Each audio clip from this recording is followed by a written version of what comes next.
की हम इस वीडियो में अंडरस्टैंड करेंगे कुछ ऐसे बीएनएस के इम्पोर्टेंट टॉपिक्स जो कि हैं राइट टू प्राइवेट डिफेंस से रिलेटेड। तो ज़्यादा टॉपिक्स इसमें कवर नहीं करूंगी क्योंकि फिर वीडियो बहुत ज़्यादा लंबी हो जाएगी, तो हम बेसिक स्टार्टिंग के कुछ सेक्शंस को ही डिस्कस करते हैं। ठीक है, स्टार्ट करते हैं फिर हम सेक्शन 34 से। अब सेक्शन 34 बेसिकली हमारा ना फाउंडेशन सेक्शन है with respect to right of private defence, जो कि ये बोलता है things done in private defence. इसका जो हेडिंग है और जो मेन बॉडी है वो बोलती है that nothing is an offence which is done in the exercise of the right of private defence. Basically इसका मतलब ये है कि if your act truly falls within self-defense, the law does not treat it as a crime at all. मतलब अगर आपका कोई भी ऐसा एक्ट है जो कि with respect to exercise of private defence है, जैसे कि अगर मैं एक छोटा सा एग्जांपल लूँ यहाँ पे, अब जैसे ऊपर ये दो लड़के हैं, ठीक है। नाउ व्हाट इफ अगर ये जो ब्लैक शर्ट में लड़का है वो इसकी तरफ ब्लू वाली शर्ट की तरफ आके उसके ऊपर अटैक कर रहा है, तो अपने आप को प्रोटेक्ट करने के लिए, अपने आप को डिफेंड करने के लिए अगर वो कोई भी ऐसा एक्ट करता है जो कि पॉसिबली एक ऑफेंस हो सकता है, कि मतलब अपने आप को डिफेंड करते टाइम वो इसको एक मेजर हर्ट कर दे या फिर ऐसा असॉल्ट की कैटेगरी में आ जाए, तो वो ऑफेंस कंसिडर नहीं किया जाएगा because it falls under the category of right of private defence. So section 34 जो है वो आपको फुल प्रोटेक्शन देता है and the act is legally justified, not just an excuse. It's a complete protection that you get. पर ये चीज समझने के लिए बहुत जरूरी है कि जो प्राइवेट डिफेंस है is not a small excuse to reduce your punishment, but ये एक कंप्लीट डिफेंस है जो आप अप्लाई कर सकते हो, ठीक है। And there is no offence in the eyes of law. So the court often says that the right of private defense exercises because the state cannot be present everywhere. So the law allows a person to protect himself instead of remaining a helpless victim. वही चीज है कि देखा जाए तो it's the state responsibility to protect every citizen. अब जाहिर सी बात है state cannot be present everywhere. अब पुलिस हर जगह नहीं हो सकती और ऑन द स्पॉट नहीं आ सकती, तो with during that period of time अगर आपको अपने आप को प्रोटेक्ट करना है ऐसे किसी भी तरीके के एक्ट से, तो आप अपने आप को जाहिर सी बात है प्रोटेक्ट कर सकते हैं। अब हम बात करेंगे सेक्शन 35 के बारे में। सेक्शन 35 जो है वो बात करता है right of private defence of body and of property. So every person has a right with subject to the restrictions, जो कि सेक्शन 37 में गिवन है, और हम आगे वो लास्ट वाला सेक्शन है जो हम अभी पढ़ेंगे इस वाले वीडियो के अंदर। तो कुछ ऐसी रीजनेबल रिस्ट्रिक्शंस भी हैं जिसके रिस्पेक्ट के अंदर अंदर होके आप राइट टू प्राइवेट डिफेंस अपना यूज कर सकते हैं, अगर आपको अपनी बॉडी को प्रोटेक्ट करना है या अपनी प्रॉपर्टी को प्रोटेक्ट करना है। So according to this section, subject to the limitation जो कि सेक्शन 37 में गिवन है, वो इंसान राइट टू प्राइवेट डिफेंस कैसे यूज कर सकता है, जैसे his body, his own body and the body of any other person. या तो वो राइट टू प्राइवेट डिफेंस अपनी बॉडी को प्रोटेक्ट करने के लिए यूज कर सकता है, या अतः किसी और इंसान की बॉडी को प्रोटेक्ट करने के लिए यूज कर सकता है। Against what? Against any offence affecting the human body, against any offence जो कि एक ह्यूमन बॉडी को किसी भी तरीके से अफेक्ट कर रहा है, ठीक है। और प्रॉपर्टी के रिस्पेक्ट में क्या बोलता है कि प्रॉपर्टी को कैसे प्रोटेक्ट कर सकता है, वेदर वो प्रॉपर्टी मूवेबल है या इमूवेबल है, ठीक है।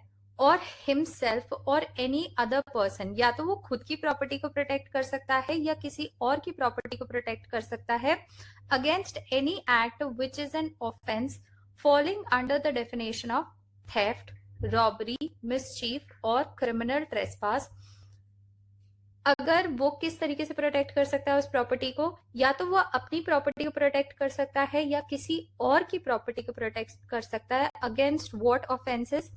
थेफ्ट, रॉबरी, मिसचीफ या क्रिमिनल ट्रेसपास हो रहा है तो, और which is an attempt to, और इवन अगर कोई इंसान अटेम्प्ट भी कर रहा है to commit theft, robbery, mischief और क्रिमिनल ट्रेसपास। सो मोटा मोटी अगर हम देखें तो सेक्शन 35 जो है वो प्राइवेट डिफेंस को किसके रिस्पेक्ट में समझा रहा है कि प्राइवेट डिफेंस आप कहाँ पे अपने आप को यूज कर सकते हैं अपनी बॉडी को प्रोटेक्ट करने के लिए और अपनी प्रॉपर्टी को प्रोटेक्ट करने के लिए। प्रॉपर्टी मूवेबल भी हो सकती है, इमूवेबल भी हो सकती है, दोनों ही एस्पेक्ट में आप अपनी बॉडी और अपनी प्रॉपर्टी को प्रोटेक्ट कर सकते हैं। अगर मैं इस चीज को और ज्यादा बेटर तरीके से समझाऊं, I would say that you can act in private defense not only for your own safety but also for any other person's body। अगर पहले बॉडी के रिस्पेक्ट में बात करें तो वही चीज है कि आप केवल अपनी ही शरीर को नहीं बचा सकते, आप दूसरे इंसान के भी शरीर को बचा सकते हैं। For example, if you see someone being violently attacking on the road, you have the legal right to, आपके पास वहां पे लीगल राइट होता है कि आप उनके बीच में उस इंसान को जिसके ऊपर अटैक हो रहा है उस रोड के ऊपर, आप उस फाइट के अंदर बीच में घुस के जिसके ऊपर अटैक हो रहा है उसको बचा सकते हैं। ठीक है, तो वो वहां पे क्या है, आपका वैलिड प्राइवेट डिफेंस है with respect to protecting someone else's body. और सेकंड ये है that private defence is not just about the physical safety, खुद की सेफ्टी के बारे में ही नहीं है कि फिजिकल सेफ्टी के उसमें ही रिस्पेक्ट में फॉल नहीं करता, but it also covers the protection of property. किसी भी तरीके की प्रॉपर्टी हो सकती है, वो मूवेबल हो सकती है, इमूवेबल हो सकती है। आप किसी अपनी भी प्रॉपर्टी को प्रोटेक्ट कर सकते हैं, किसी और की भी प्रॉपर्टी को, जैसे फॉर एग्जाम्पल किसी का घर है, गाड़ी है, किसी की शॉप है, कुछ भी हो सकता है, एनीथिंग, इवन गोल्ड भी हो सकता है, इट्स इवन अ प्रॉपर्टी। सो किस चीज से प्रोटेक्ट कर सकते हैं आप उस प्रॉपर्टी को, कैसे प्रोटेक्ट कर सकते हैं, थेफ्ट, रॉबरी, मिसचीफ या क्रिमिनल ट्रेसपास से आप उस चीज को प्रोटेक्ट कर सकते हैं, इवन उनके अटेम्प्ट से भी। अब इसमें ना एक बहुत फेमस केस था Darshan Singh versus state of Punjab का, जहां पे सुप्रीम कोर्ट ने ले डाउन करा था important guidelines with respect to private defence. अब कोर्ट ने यहाँ पे क्या बोला था, ये वाला जो केस है ना, अगर आपको वैसे जानना हो, इसका जजमेंट पूरा चाहिए होगा तो आप मैसेज कर, मतलब वो कर देना, कमेंट कर देना, मैं वहां पे उसका लिंक भी डाल दूंगी। So the court said that a person exercising private defence can not be expected two way the force used in golden scale and in the heat of the moment, and that the situation must be judged from the point of the view of the accused at the time of the incident, not with calm hindsight in the courtroom। Basically इस case के अंदर क्या बोला गया था, इसके अंदर ना कुछ स्पेसिफिक गाइडलाइंस दी गई थी with respect to the private defence, कि उन्होंने ये बोला था कि जस्ट मात्र हम इस चीज से अंदाजा नहीं लगा सकते कि कितना फोर्स यूज किया गया है या किस तरीके से यूज किया गया है, हमें उस फोर्स को जज करने के लिए, वो एक्शन को जज करने के लिए हमें उस जगह पे अक्यूज्ड के भी एक्ट्स को व्यू करना पड़ेगा। बट वही, अगर आपको पूरा एक्सप्लेनेशन चाहिए या कुछ चाहिए तो आप एक बार जजमेंट के लिए बोल देना, मुझे कमेंट कर देना, मैं वो भी डाल दूंगी उसका लिंक। नेक्स्ट सेक्शन जो है वो है हमारा सेक्शन 36। अब सेक्शन 36 क्या बोलता है, right of private defence against act of a person of unsound mind. इसमें उन्होंने ये बोला कि जो राइट ऑफ प्राइवेट डिफेंस है वो आपका किस तरीके से वर्क करता है व्हेन अगर आपके सामने कोई इंसान जो है वो अनसाउंड माइंड का है, मतलब ही और she is not of Sen mind. ठीक है, तो वहां पे उन्होंने क्या कहा है, when an act which would be otherwise be a certain offence, ये कि अगर कोई ऐसा एक्ट जो कि जाहिर सी बात है कि एक ऑफेंस कंसिडर किया जाएगा, सर्टेन ऑफेंस कंसिडर किया जाएगा, is not that offence by reason of the youth, the want of maturity of understanding, the unsoundness of mind, or the intoxication of the person doing that act, or by reason of any misconception or the part of that person every person has the same right of private defense against that act which he would have if the act were that offense. इसका मतलब यहाँ पे ये है, अब ये ना थोड़ा ना कॉन्सेप्चुअल प्रोविजन है, ठीक है। इसके अंदर बेसिकली उन्होंने क्या बोला गया है कि जो हमारा राइट ऑफ प्राइवेट डिफेंस है वो एग्जिस्ट करता है इवन व्हेन जो पर्सन है आपको अटैक कर रहा है वो या तो इंटॉक्सिकेटेड है या फिर वो अनसाउंड माइंड का है, ठीक है। और even if that person may not be punished later under criminal law, you are still allowed to defend yourself as if that act were an offense. So basically यही बोला गया है कि यहाँ पे फॉर एग्जाम्पल अगर मैं इसका एक छोटा सा एग्जाम्पल लूं, अब एक बंदा है जो कि दिमागी तौर से हिला हुआ है या फिर एक दारू पिया हुआ आदमी है, ठीक है।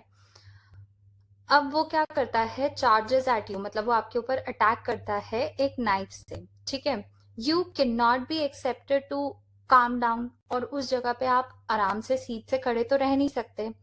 आपका मेंटल स्टेट यही बोलेगा कि आप अपने आप को प्रोटेक्ट करें with irrespective to this fact whether आपके सामने जो इंसान है वो दिमागी तौर से थोड़ा ठीक नहीं है या फिर वो दारू पिए हुआ है, ठीक है। तो उस जगह पे आप अपने आप को प्रोटेक्ट करेंगे ही करेंगे। और उस टाइम पे जब आप अपने आप को उस एक्ट से प्रोटेक्ट कर रहे हैं या डिफेंड कर रहे हैं और उस ड्यूरेशन में अगर कुछ भी ऐसा मिसहैप हो सकता है जो कि कैलकुलेटिवली ऑफेंस है तो वो ऑफेंस कंसिडर नहीं किया जाएगा।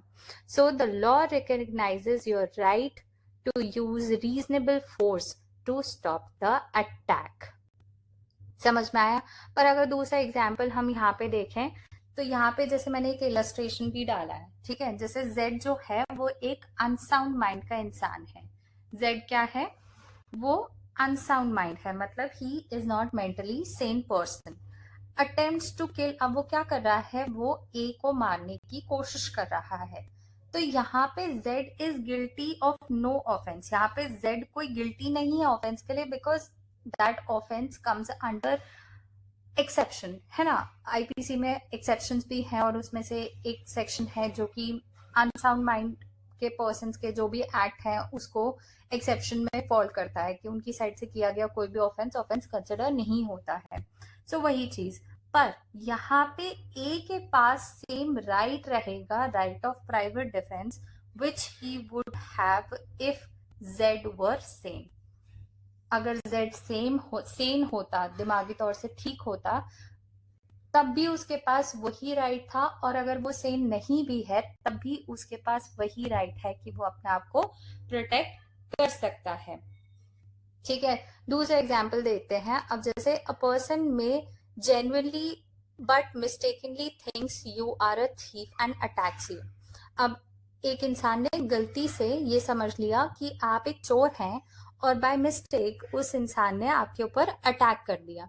Even if that person later claims mistake, even if वो क्लेम भी कर लेता है कि हाँ मेरे से मिस्टेक हुई है, पर आप स्टिल उस कंडीशन में क्या करेंगे, आप वहां पे माफी, आप वहां पे क्या कर सकते हैं, हाँ आप वहां पे बेसिकली क्या कर सकते हैं, you can try to defend yourself, ठीक है। वहां पे उस अटैक से, जो उस इंसान को मिस्टेकनली आपके ऊपर अटैक करा, तो उस अटैक से अपने आप को प्रोटेक्ट कर सकते हैं आप वहां। तो मोटा मोटी इस वाले पर्टिकुलर सेक्शन का भी यही कहना है कि आपके पास राइट टू प्राइवेट डिफेंस उस जगह पे भी है, उस एक्ट के अगेंस्ट भी है जहां पे वो एक्ट किस इंसान के थ्रू किया गया है, एक अनसाउंड माइंड के थ्रू किया गया है या फिर एक इंटॉक्सिकेटेड पर्सन के थ्रू किया गया है।